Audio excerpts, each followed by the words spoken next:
ഇടതുപക്ഷം ജമാഅത്ത് ഇസ്ലാമിക്കെതിരെ നിലപാട് കടുപ്പിച്ചതിന് പിന്നാലെയാണ് പൊടുന്നനെ CPM നേതാക്കൾ ജമാഅത്ത് ഇസ്ലാമിയുടെ പരിപാടികളിൽ പങ്കെടുക്കാറുണ്ട് എന്ന തരത്തിൽ രണ്ട് ദൃശ്യങ്ങൾ പുറത്തേക്ക് വന്നത്.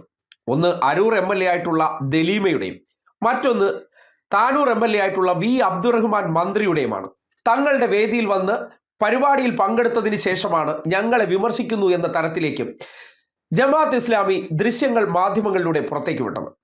ആ ദൃശ്യങ്ങൾ പുറത്തു വന്നതിന് പിന്നാലെ വാർത്ത ആഘോഷമായി. ഒരു സൈഡിലൂടെ ജമാഅത്ത് ഇസ്ലാമിയുടെ വേദികളിലേക്ക് CPMന്റെ ജനപ്രതിനിധികൾ പോകുന്നു, മറു സൈഡിലൂടെ വിമർശിക്കുന്നു എന്നുള്ളതാണ്. അതായത് ജമാഅത്ത് ഇസ്ലാമി എന്നുള്ളത് സേഫ് സോണാണ്, അവിടേക്ക് ഇടതുപക്ഷ പ്രതിനിധികളെല്ലാം എത്താറുണ്ട്.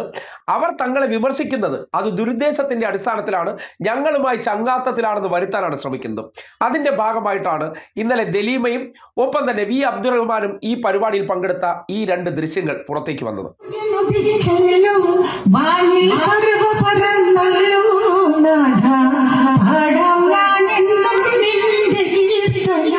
നോക്കിയേ, ആ ക്ഷണക്കത്ത് നൽകിയതിനു ശേഷമാണ് അവരെ ഈ പരിപാടിയിലേക്ക് ക്ഷണിക്കുന്നത്. അതിനെ സംബന്ധിച്ച് ഇന്നലെ സോഷ്യൽ മീഡിയ പോസ്റ്റ് ഇട്ടിരുന്നു, നിങ്ങൾ കണ്ടതാണ്. ഒരു പ്രതികരണവും കൊടുത്തിട്ടുണ്ട്. പരിപാടിയിൽ പങ്കെടുത്തു എന്ന് പറഞ്ഞപ്പോൾ അതിന്റെ ദൃശ്യങ്ങളൊക്കെ വന്ന് വലിയ വിവാദമാണ്. ഈ അങ്ങനെ ഒരു ജമാഅത്ത് ഇസ്ലാമിയുടെ പരിപാടിയിൽ പങ്കെടുക്കുക, ജമാഅത്ത് ഇസ്ലാമിക്കെതിരെ ഒരു ക്യാമ്പയിൻ തന്നെ CPM നടത്തുന്നതിനിടെയാണ് അങ്ങ് അതിൽ പങ്കെടുത്തത്. അല്ല, ഞാൻ കനീവ് എന്ന് പറഞ്ഞ ചാരിറ്റി സംഘടന, അത് ആരാണ് എന്താണെന്നൊന്നും ഞാൻ ചിന്തിച്ചിട്ടില്ല. കനീവ് എന്ന് പറയുമ്പോൾ പാവപ്പെട്ടവന് വേണ്ടി അവർ ഒരുപാട് നല്ല പ്രവർത്തനം ചെയ്യുന്ന ഒരു സംഘടനയാണ്. എന്നെ വിളിച്ചത് അർ-റഹ്മ ചാരിറ്റബിൾ ട്രസ്റ്റിൻ്റെ പ്രധാനപ്പെട്ട ആൾക്കാരാണ്. അവരെല്ലാം നാട്ടിൽ നന്മകൾ ചെയ്യുന്നവരാണ്. അപ്പം ഞാൻ ചിന്തിച്ചത് പാവപ്പെട്ടവന് ഒരു ആംബുലൻസ് കൊടുക്കുന്ന സംവിധാനമായിരുന്നു.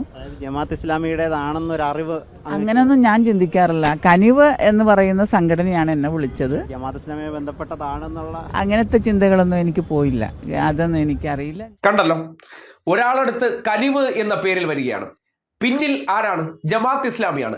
ഞങ്ങൾ നേരിട്ട് ചെന്നാൽ ഈ പരിപാടിയിലേക്ക് CPMന്റെ നേതാക്കൾ വരത്തില്ല, അതുകൊണ്ട് ഞങ്ങൾ ഈ നാട്ടിൽ പാലിയേറ്റീവ് ചെയ്യുന്ന കനിവ് എന്ന സംഘടനയാണ്, ഞങ്ങളുടെ പരിപാടിയിലേക്ക് വരണം. സ്വാഭാവികമായിട്ടും നാട്ടുകാർക്കിടയിൽ സൽപ്രവൃത്തി ചെയ്യുന്ന ഒരു സംഘടന അല്ലെങ്കിൽ സാമൂഹിക സന്നദ്ധതയുള്ളവർ അവരുടെ ഒരു പരിപാടിയിൽ പോയി അവരെ പ്രചോദിപ്പിക്കുക എന്നുള്ളത് ഒരു MLAയുടെ ഉത്തരവാദിത്തം എന്നുള്ള നിലയ്ക്കാണ് ദലീമയും ചെല്ലുന്നത്.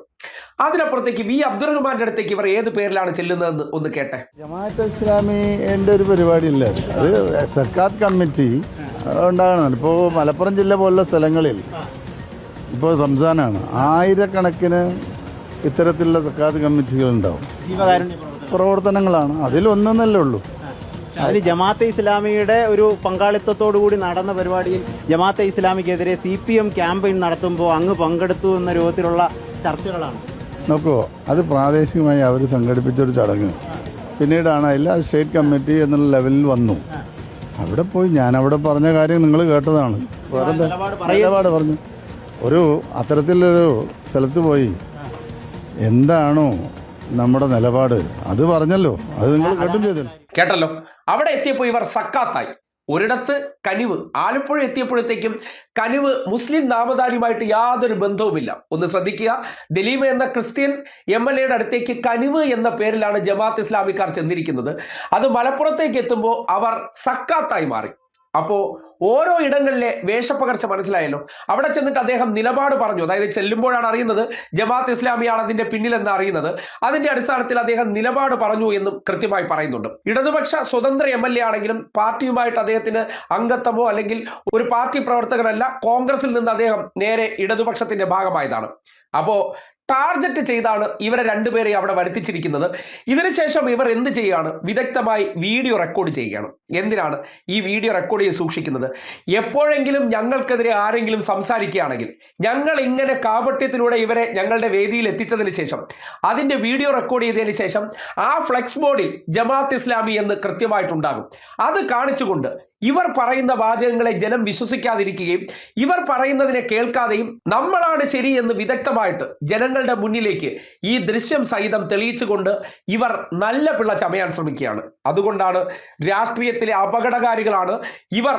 സാമൂഹ്യ പ്രവർത്തനം അല്ലെങ്കിൽ നന്മ പ്രവർത്തനം, ചാരിറ്റി എന്ന പേരിലൊക്കെ ജനങ്ങളുടെ ഇടയിലേക്ക് കടന്നു വന്നിട്ട് അവരുടെ ഉദ്ദേശം എന്തെന്ന് പറഞ്ഞാൽ നന്മ പ്രവർത്തനമല്ല, രാഷ്ട്രീയം വളർത്തലും അതിനോടൊപ്പം തന്നെ അവർക്ക് താല്പര്യമില്ലാത്ത രാഷ്ട്രീയ ശബ്ദങ്ങളെ അവരുടെ വേദികളിലേക്ക് എത്തിച്ചതിന് ശേഷം മറുപാളയത്തിൽ പോയി നിന്ന് ഇത് ഉപയോഗപ്പെടുത്തിക്കൊണ്ട് അവരെ ഡിസ്ട്രോയ് ചെയ്യുക എന്നുള്ളതാണ്. അവിടെയാണ് ജമാഅത്ത് ഇസ്ലാമി എന്ന് പറയുന്ന വർഗീയ സംഘടന രാഷ്ട്രീയത്തിലെ അപകടകരമാണ്, അത് രാഷ്ട്രീയത്തിൽ വച്ചു പൊറിപ്പിക്കാൻ പാടില്ല, അതിനെ മുളയിലെ നുള്ളിക്കളയണമെന്ന ശക്തമായ നിലപാട് ഇടതുപക്ഷം സ്വീകരിക്കുന്നത്. അതിനെ പ്രതിരോധിക്കാൻ വേണ്ടി മുൻകൂട്ടി തന്നെ ഇവർ തയ്യാറാക്കി വെച്ചിരിക്കുന്ന പ്ലാൻ എന്താണെന്നും കനിവെന്നും സക്കാത്ത് എന്ന പേരിലൊക്കെ അവിടെ ജനപ്രതിനിധികളെ എത്തിച്ച് വീഡിയോ ആക്കി വെച്ചതിന് ശേഷം പിന്നീട് ഏതെങ്കിലും സന്ദർഭത്തിൽ ഞങ്ങൾക്കെതിരെ ആരോപണം വരുമ്പോൾ ഇതൊരായുധമാക്കി നമ്മളെ ന്യായീകരിക്കാം. നോക്കണേ, ഇവർ രാഷ്ട്രീയ ഫ്രോഡ് ആണോ അല്ലയോ?